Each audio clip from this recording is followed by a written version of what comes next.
자동차 콘텐츠로 밥 벌어 먹고 싶은 채널 카밥입니다. 자, 배송사고가 일어났어요. 배송사고. 원래 르노코리아에다가 QM6 퀘스트를 요청을 드렸는데 그냥 QM6를 보내주셨어.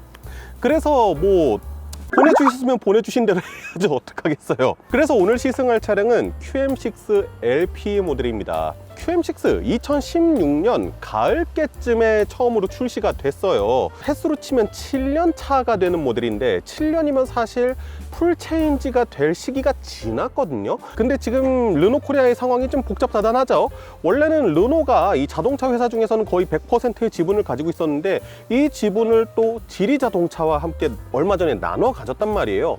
그러면서 앞으로 이 르노코리아의 차량들, 전동화 모델들, 이런 차량들 같은 경우에는 이 르노와 지리가 같이 공동적으로 개발을 해서 만들어 보자 라는 상황이 됐고, 그로 인해서 QM6의 후속 모델 출시도 좀 늦춰진 상황이죠. 내년에 되면은 이제 신차가 나올 예정인데, 어쨌든 얘는 경쟁을 해야 돼요. 르노코리아가 가지고 있는 모델 베리에이션도 적고, SM6 같은 경우에도 사실 모델 노후화가 많이 된 상황이거든요.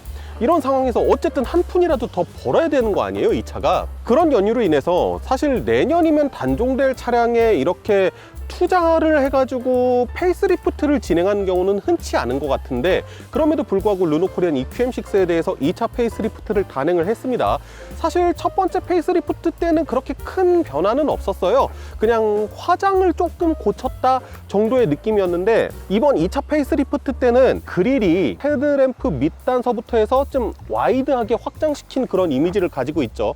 그러면서 차량의 전폭이 전반적으로 조금 넓어졌다라는 인상을 가지게 됐어요. 사실 변화라고 해봤자 이 범퍼와 그릴의 형상 정도가 좀 바뀐 건데, 그럼에도 불구하고 차가 조금 넓어 보이게 바뀌었다, 이미지가 조금 바뀌었다, 이런 거는 뭐 성공적인 페이스리프트의 예시라고 볼 수 있지 않을까 싶고요. 그러면서 주변의 디자인들이 좀 달라졌죠. 여기 좀 큰 공기 흡입구가 달린 것 같지만은 플라스틱으로 다 막혀 있습니다. 휠하우스 쪽으로 뭐 공기를 보내주고 이런 거 없습니다. 그냥 막혀 있어요. 그리고 휠의 디자인이 조금 바뀌었고요. 최상위 휠인 19인치 휠의 디자인이고요. 뒷모습이 살짝 바뀌었다고는 하는데 제가 봤을 땐 그렇게 유의미할 것 같지는 않고요. 어쨌든 좀 낯익은 차죠. 익숙한 차지만 어떤 부분이 달라졌는지, 내년도에 풀체인지가 나올 예정인데 그럼에도 불구하고 지금 이 모델을 살만한 가치가 있는지, 이 부분에 대해서 조금 중점적으로 오늘 리뷰 진행해 보려고 합니다. 네, 그러면은 지금부터 출발해 보도록 하시죠.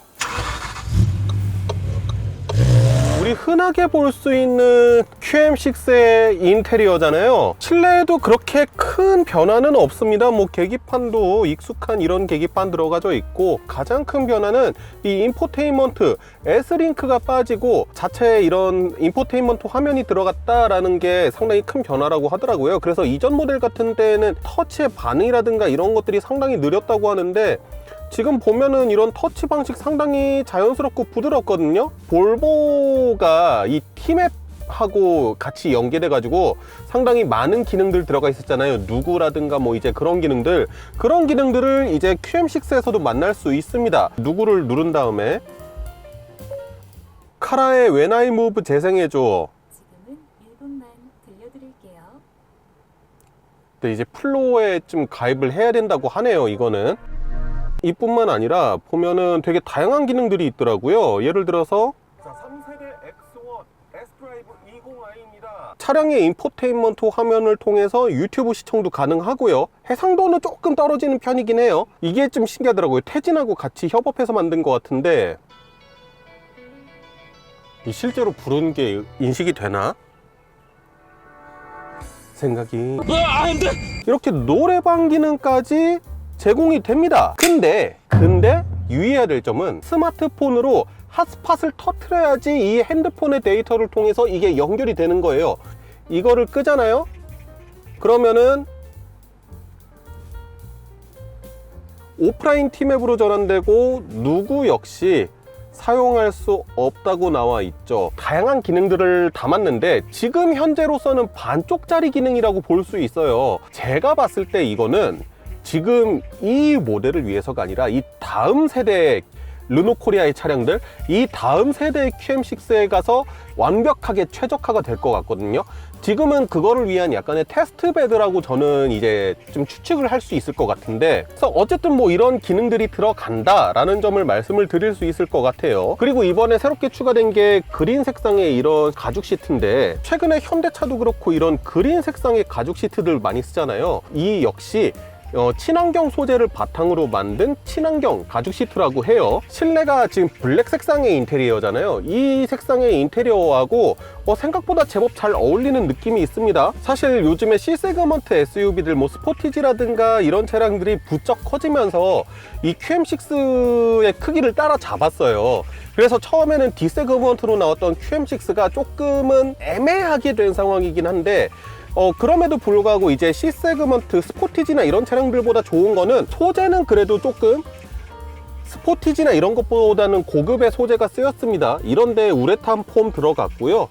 그다음에 이런 부분은 가죽 소재를 적당히 잘 활용한 것 같고, 다만 이 아래쪽으로 들어가면은 좀 여지없이 단단한 이런 소재가 사용이 된다는 점 있고요. 패밀리카나 이런 것들로 많이 사용을 해서 그런지 모르겠지만, 실내 공기 품질이라든가 액세서리를 선택하면 여기에 스마트폰 무선 충전기를 놓을 수가 있습니다. 이렇게 살균을 할 수 있는 이런 기능까지 마련이 되어 있다라는 거. 무선 충전기 액세서리가 옵션으로 선택이 안 되어 있어요. 그리고 제 핸드폰이 노트인데 여기 지금 되게 꽉 낑겨서 들어가거든요. 그래서 이런 무선 충전기들 좀 많이들 사용하지 않으세요? USB 케이블에 꽂고 클립으로 꽂고 핸드폰을 이렇게 무선 충전을 하면은 이렇게 딱 충전되는 모습 볼 수 있죠. 사실 좀 궁금했던 게, 요즘에 제트 플립이라고 해가지고 이렇게 반으로 접힌 폴더블 폰 나오잖아요. 이런 것들이 여기에 충전이 되나라고 생각을 했었는데, 코일이 위아래로 이렇게 들어가져 있대요. 반쪽짜리 핸드폰을 넣어도 충전이 가능하다. 그것도 충전 최대 속도가 15W. 제가 이거 무선 충전 실제로 해봤는데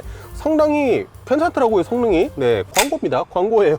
자동차로 밥 벌어 먹고 싶다고 했잖아요. 뭐든 해야죠. 카프리 CF1500이라는 제품군인데요. 무선 충전기 같은 거를 내가 차량 내에 구비를 하고 싶었다라고 하시면은 한번 관심 가져보시고 살펴보시는 것도 나쁘지 않을 것 같아요. 조금은 불편한 점이라고 얘기를 하면은, 여기 통풍 시트, 열선 시트 이런 것들이 다 있잖아요. 그런데 스티어링 휠 열선 버튼이 없어요. 보통 이런 데에다가 다 몰아두잖아요. 스티어링 휠 열선 버튼이 왼쪽 무릎 앞쪽에 이쪽에 있거든요. 스티어링 휠을 통해서 크루즈 컨트롤을 조작할 수 있는 이런 버튼들이 있는데, 문제는 크루즈 컨트롤을 작동을 시키려면은 기어 노브 뒤쪽에 있는 이 똑딱이를 눌러야 된다는 점. 연관성 있는 버튼들이 조금씩 멀리 떨어져 있다, 이 점은 사용할 때는 다소 불편하다.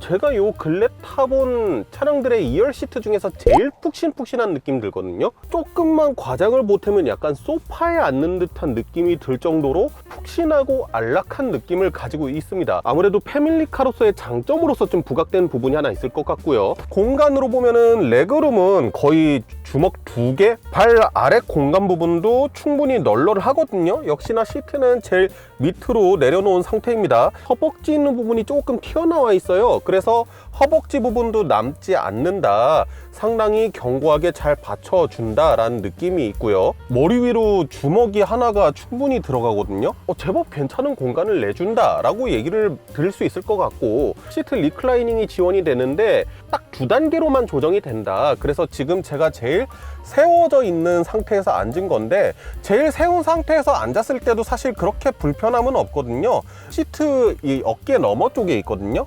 잡아당기고 눕히면은 한 이 정도까지 막 그렇게 많이 되는 편은 아닙니다. 2열에는 C타입으로 이렇게 2개 마련되어 있고요. 이 2열을 위한 에어벤트도 이렇게 잘 마련되어 있는 거 확인하실 수 있고, 시트백 포켓 있고요. 이 부분에 이제 열선 시트를 조작하는 버튼이 있습니다. 가운데 컵홀더가 이렇게 있어서요. 컵을 가운데 수납해놨다라고 하면은 조금 이렇게 팔이 좁은 이런 상황이고, 사실 이 센터 암레스트의 길이가 좀 짧기 때문에 이렇게 팔이 앞으로 좀 튀어나가는, 그래서 아주 릴렉스한 자세는 안 나온다라는 느낌이 있습니다. 패밀리카로서 쓰기에 공간은 충분히 넉넉하게 나오는 것 같아요. 옵션 적용하면은 이렇게 전동식 트렁크가 적용이 됩니다. 이 차량 LPG 모델이잖아요. 그래서 이 아래쪽에 일반적으로 SUV들은 수납 공간이 있는데, 이 차량 같은 경우에는 이렇게 LPG 도넛 bom배가 들어가져 있기 때문에 보시면은 트렁크 높이보다 살짝 이렇게 올라와 있는 모습을 확인하실 수가 있습니다. 그래서 사실 이런 트렁크 밑바닥에 많이 배치하는 게 펑크 리페어 킷이잖아요. 타이어 리페어 킷. 근데 타이어 리페어 킷은 이런 데 들어가 있는 것을 확인할 수 있습니다. 이렇게 들어가져 있죠. 트렁크 부분에서 이 레버를 통해서 이렇게 시트 폴딩이 가능하다는 점, 이 점은 장점이라고 볼 수 있을 것 같습니다. 시트 부분하고 트렁크 사이 쪽에 약간 이렇게 뭔가 튀어나온 구조물이 있네요. 그래가지고 매트 같은 걸 안 깔고 이대로 눕는다라고 하면은 여기에 좀 몸이 걸치적거릴 것 같아요. 만약에 차박을 한다라고 가정을 했을 때는 1열 시트와 2열 시트 사이 쪽에 뭔가 좀 채워 넣을 수 있는 것만 있다라고 하면은 차박은 가능하지 않을까 싶을 정도의 공간은 나옵니다. 머리 공간도 좀 남긴 하거든요. 만약에 이 공간이 부족하다라고 생각이 되시면은 아마 QM6 퀘스트를 구매를 하셔야 되지 않을까라는 생각이 드네요. 자, 일단은 시동을 한번 걸어 볼게요.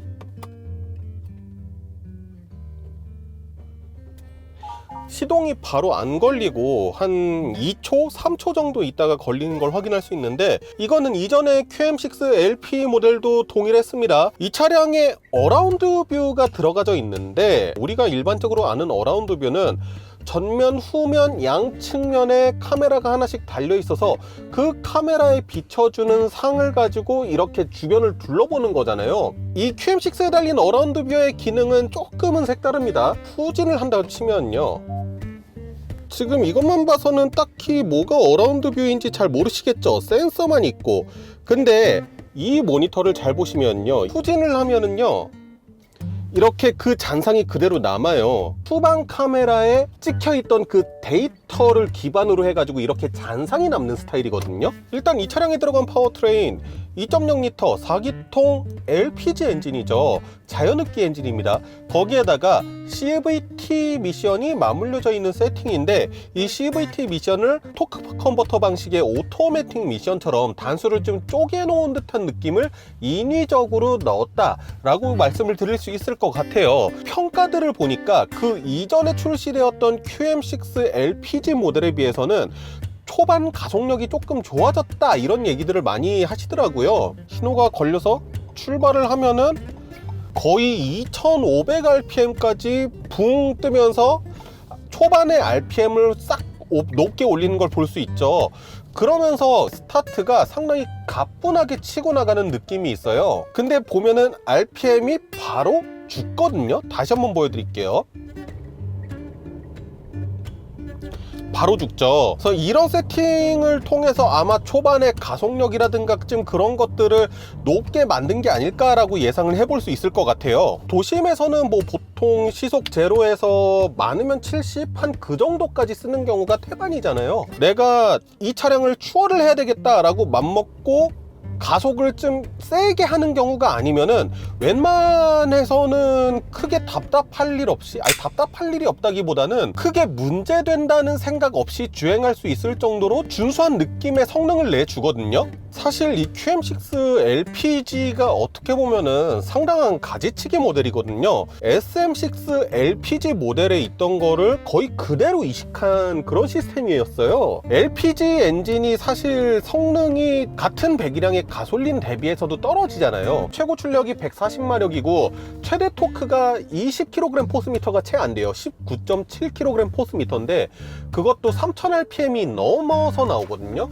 3700rpm부터 나온다고 되어 있는데, 그렇다고 해가지고 막 3700rpm까지 막 쏟아 부어가지고 rpm을 올려가지고 주행할 일은 크게는 없어요. 1000rpm 중반대부터 2000rpm 중반대 어딘가쯤에서 그래도 이 차량이 최대한 힘을 내줄 수 있는 구간에다가 rpm을 딱 걸어두고 안정적으로 쭉 유지시키려는 세팅이 강하단 말이에요. 엄청 무난무난하고 부들부들하고 유들유들한 그런 느낌이 있어요. 몇 년 전에도 타봤을 때 느꼈던 거지만 이 QM6 LPG에 있어서 가장 큰 장점, 최고의 메리트는 저는 NVH라고 생각을 하거든요. 신호를 받고 있는 그런 환경에서는 이 차량의 시동이 켜져 있다라는 거를 눈치채기 어려울 정도로 소음과 진동이 진짜 현저히 적은 편이라고 말씀을 드릴 수 있을 것 같아요. 진짜 애지간한 환경에서는 실내로 소음을 대폭 유입시키거나 그러는 느낌 자체가 없거든요. 지금 RPM을 조금 눌러서 2000rpm 언저리쯤? 이렇게 주행할 때에도 실내로 크게 유입되는 소음이 없어요. 제가 말미에 말씀드리긴 할 건데, 저는 이 차량의 프리미에르 트림을 선택하는 거를 극구 반대할 생각이거든요. 프리미에르 모델에만 들어가 있는 게 1열하고 2열에 이중접합 유리가 들어가는 게 있어요. 그 이중접합 유리는 좀 옵션으로라도 선택이 됐으면 정말 좋을 것 같은데 하는 아쉬움은 좀 있습니다. 1열하고 2열에 이중접합 유리만 들어가면은 제가 봤을 때 거의 팰리세이드와 견줄 수 있을 만한 그런 NVH의 수준을 가지고 있다라고 저는 평가할 수 있을 것 같거든요. 일단은 뭐 스티어링 휠을 통해서 엔진에 진동이 올라온다거나 그런 것도 없고, 진짜 NVH는 기가 막히다. 네, 지금까지 좀 칭찬을 했으니까 부족한 점에 대해서 얘기를 드리자라고 하면은 아무래도 출력이죠. 저 앞에 있는 티볼리를 추월을 한다라고 가정을 하고 4000rpm까지 끌어당겨도 가속도는 이거밖에 안 나오거든요. 순간적인 펀치력에 있어서 솔직히 많이 부족하죠. 많이 부족한데, 이 차량을 구매하시는 분들은 웬만하면 그것에 대해서는 듣고 구매를 하실 거예요. LPG 차량을 구매를 하신다라는 것에서부터 일단은 출력적인 부분은 일정 부분 포기하고 가겠다라는 것을 전제로 하고 가야 되거든요. 출력보다는 경제성, 아무래도 좀 그거를 중시하는 그런 분이실 테니까 그렇게까지 문제가 될 거라고 생각하진 않습니다. 다만 이제 고속도로 환경에서 산 깎아서 만들고 그런 데는 언덕길이 많잖아요. 그런 데에서는 확실히 차의 출력이 조금 부족하구나 라는 거를 확연하게 좀 인지를 하게 된다라는 점, 그 점 정도가 있습니다. CVT 미션이긴 하지만은 인위적으로 좀 RPM을 쪼개는 느낌이 있어요. 이거는 기어 노브에서도 조작을 할 수가 있거든요. 지금 이렇게 변속되는 거 보이시죠? 기어 노브까지 당겨주면서 이거를 조작할 일은 제가 봤을 때는 거의 없을 것 같고요. 거의 풀악셀을 밟았을 정도의 RPM이 높게 쭉 올라가는 상황을 가정했을 때, 원래 CVT는 되게 인위적인 느낌이 났잖아요. 높은 RPM에 매달려서 엥 하는 그런 인위적인 느낌 자체를 없애기 위해서 이렇게 기어 단수를 쪼개는 듯한 느낌을 냈는데, 그 부분에 있어서는 이 차량도 잘 움직여주는 것을 확인할 수 있습니다. 구간 단속 구간이기 때문에 ADAS를 작동을 시킬 건데요. 근데 이 차량에 있는 거를 ADAS라고 불러도 될지는 모르겠어요. 왜냐면 우리가 일반적으로 얘기하는 ADAS는 레벨 2의 자율주행 기능을 이제 ADAS라고 보통 많이 하거든요. 그러면 2단계 ADAS는 무엇을 의미하냐 하면은 어댑티브 크루즈 컨트롤과 차선 이탈 방지 보조 내지는 레인 센터링 기능이 있는 그런 것들을 이제 같이 혼합된 거를 레벨 2의 자율주행 기술이라고 하는데, 이 차가 차선 이탈 방지 보조나 레인 센터링 기능이 안 들어가 있어요. 스티어링 휠이 자기 스스로 타각을 하는 그런 기능 자체가 안 들어가 있습니다. 차선 이탈 방지 경고 시스템은 들어가 있어요. 제가 살짝 왼쪽에 붙어 볼게요. 그러면은 왼쪽에 있는 스피커를 통해서 경고를 하려고 이렇게 알람을 울려주기는 하는데, 스티어링 휠이 직접 타각이 되거나 그러진 않습니다. 수많은 경쟁 모델들에는 하다못해 차선 이탈 방지 보조 정도는 들어가 있거든요. 조금 아쉬울 수밖에 없죠. 어댑티브 크루즈 컨트롤 같은 경우에는 가장 가까운 거리로 해놓고 주행을 했을 때는 가속과 감속에 있어서 세게 반응하는 듯한 느낌이 없지 않아 있긴 합니다. 거리를 조금 벌려놨을 때는 그나마 좀 희석이 되긴 하네요. 그런 느낌 자체가. 승차감을 보여드리기 위해서 더러운路面에 왔습니다. 승차감도 상당히 유들유들하고 부들부들한 편이에요. 약간은 출렁거리는 느낌이 없지 않아 있을 정도로 소프트하게 서스펜션을 좀 다듬은 것을 확인할 수 있는데요. 정지 상태에서 출발을 하거나 브레이크를 밟을 때 피칭도 조금 있는 편이고요. 어제 주행을 해보면서 조금 돌려보니까 롤도 적당히 있는 편입니다. 이 차는 성능으로 타는 차는 아니란 말이에요. 그러면은 아예 가족 중심적인 SUV의 형태로 가보자 라고 세팅을 한 것 같아요. 전반적으로 그냥 부드러운 느낌을 전달을 해줍니다.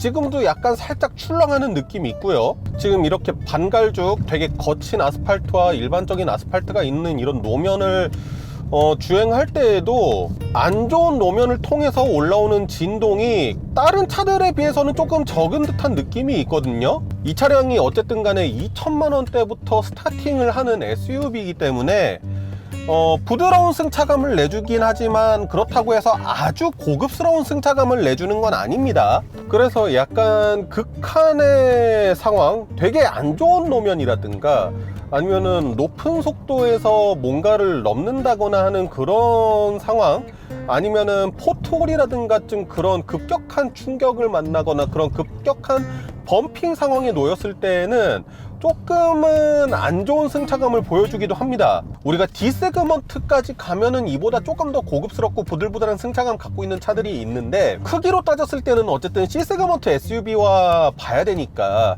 좀 그런 차량들은 전반적으로 젊은 세대를 겨냥한 스포티한 느낌을 좀 많이 보여주거든요. 그와는 조금은 다른 느낌의 세팅이라고 말씀을 드릴 수가 있는 거죠. 야, 나온 지 7년이나 된 SUV가 살만한 가치가 있어? QM6를 보시고 몇몇 분들이 이런 말씀들을 하시는데, 제 기준에서는 아직까지 구매할 만한 가치는 충분하다고 봅니다. 그 이유는 다른 게 아니라 다른 모델들과 좀 차별화되어 있는 특성 때문이라고 얘기를 할 수 있을 것 같아요. 그 특성화되어 있는 부분, 제가 말씀드렸던 대로 승차감이나 이런 것들이 운전 재미보다는 조금 더 컴포트한 곳에 지향이 되어 있고, 그에 맞춰서 NVH적인 특성 자체가 상당히 뛰어난 편입니다. 제가 아까 전에도 말씀드렸다시피 동급, C세그먼트, D세그먼트를 뛰어넘어서 팰리세이드 이 정도 급하고도 견줄 수 있을 정도의 NVH적 특성을 가지고 있거든요. 그리고 제가 아까 전에 2열 타면서도 말씀드렸잖아요. 최근 들어서 이렇게 푹신푹신한 시트에 앉아본 기억이 거의 없는 것 같다라고. 그러니까 이러한 모든 것들을 종합을 해봤을 때 패밀리카로서는 상당히 괜찮은 포지션에 위치해 있는 차량이라고 저는 생각이 들어요. 그 다음에 무엇보다 LPG SUV, 지금은 스포티지 LPG라는 경쟁 모델이 생기긴 했지만은, 그럼에도 불구하고 스포티지 LPG는 아무래도 생산량이 좀 적은 편이잖아요. 그에 비해서 르노코리아 같은 경우에 이 QM6 LPG를 주력 모델로 내세우고 있는 그런 상황이고요. 그렇기 때문에 가치는 충분하다라고 생각이 됩니다. 다만 운전 재미를 느끼시는 분들한테는 그렇게 추천을 드리고 싶지는 않아요. 파워트레인이건 하체 성능이건 일단 재미는 없는 차예요. 그냥 경제적인 차, 그냥 편하게 탈 수 있는 차로서는 최고라고 생각이 듭니다. 차에 대해서 좀 잘 모르시는 분, 야, 그냥 차는 이동수단이지, 단순하게 이렇게 생각하시는 분한테는 적극 추천드릴 것 같아요. 그 이유 중에 하나가 또 뭐냐면은, 이 차량이 나온 지 7년이 됐다, 이게 무조건 단점일까요? 아니죠. 7년이라는 세월 동안 이 차량은 계속 그 오류라든가 아니면 차량의 결함, 문제점에 대한 데이터가 차곡차곡 쌓였을 거고, 그걸 데이터베이스로 말년에 나오는 차들은 대부분 다 엄청나게 건강합니다. 대신에 이제 7년이라는 세월 동안 경쟁 모델들이 가지고 있는 것들을 이 차량들이 좀 안 가지고 있는 것들이 많아요. 저는 이 부분 때문에 지금 가격표까지 들고 나왔는데, 첫 번째로 제가 시승 중에는 깜빡하고 얘기를 안 했는데 이 차 오토홀드 없습니다. 두 번째로 차로 이탈 방지 보조라든가 그런 식으로 차선을 유지해주는 그런 기능이 없어요. 그러면서도 희한하게 파킹 어시스트 해가지고 스티어링이 막 지 혼자 돌아가는 거, 그건 또 있더라고요. 차선 이탈 방지 보조 해주면 되는 거 아닌가? 차선 이탈 방지 경고는 또 있잖아. 세 번째로는 누구라든가 이런 것들이 핫스팟을 터트려야지만 이렇게 작동하는 이런 모습 보여줬잖아요. 경쟁 모델에 웬만하면 들어가 있는데 이 차량에는 없는 것이기 때문에 되게 크리티컬한 단점이라고 생각을 하고요. 그래서 차량 가격을 보면은 LE, RE, 프리미에르 이렇게 있는데, RE 등급을 마지노선이라고 말씀을 드리고 싶어요. 프리미에르 등급이 3,765만 원인데요. 더 높은 등급 산타페라든가 소렌토까지 넘볼 수 있는 가격대거든요. LE 트림이 가장 깡통 트림인데, 르노코리아가 참 좋은 게 뭐냐면은 깡통 트림임에도 불구하고 몇 가지 사치 품목? 사치 품목이라고 생각할 만한 것들 빼고는 전부 다 옵션으로 선택할 수 있게끔 이렇게 옵션표를 구성을 해놨어요. 엘리 모델에다가 9.3인치 디스플레이 팩, 드라이빙 어시스트 패키지가 긴급 제동 보조, 차간거리 경보, 어댑티브 크루즈 컨트롤 들어간 거니까 이건 무조건 선택해야 되겠죠. 70만 원짜리. 운전석과 동승석에 파워 시트 들어가고 앞좌석 통풍 시트, 뒷좌석 열선 시트까지 한 번에 들어가는 건데 이게 98만 원이거든요. 그러니까 운전석 파워 시트 선택하셔야 되겠죠. 딱 3,200만 원이거든요. 괜찮다, 나쁘지 않다. 그리고 엘리 트림에는 18인치 휠이 들어가요. 이 차량 승차감 세팅으로 타는 차라 그랬잖아요. 시승 차량이 19인치 휠 들어갔는데 18인치 휠로 해도 충분할 것 같다. 그런 생각이 들어서 저는 엘리 트림에 이 정도 옵션 선택해서 3천만 원 초반에 구매하신다라고 하면은 괜찮게 탈 수 있을 것 같다 라는 생각을 좀 하게 되네요. 사실 여러 가지 들어간 시스템들이 봤을 때 내년도에 나올 완전 풀 체인지된 QM6가 좀 뭔가 제대로 달라진 모습을 보여줄 것 같아서 좀 기대는 되거든요.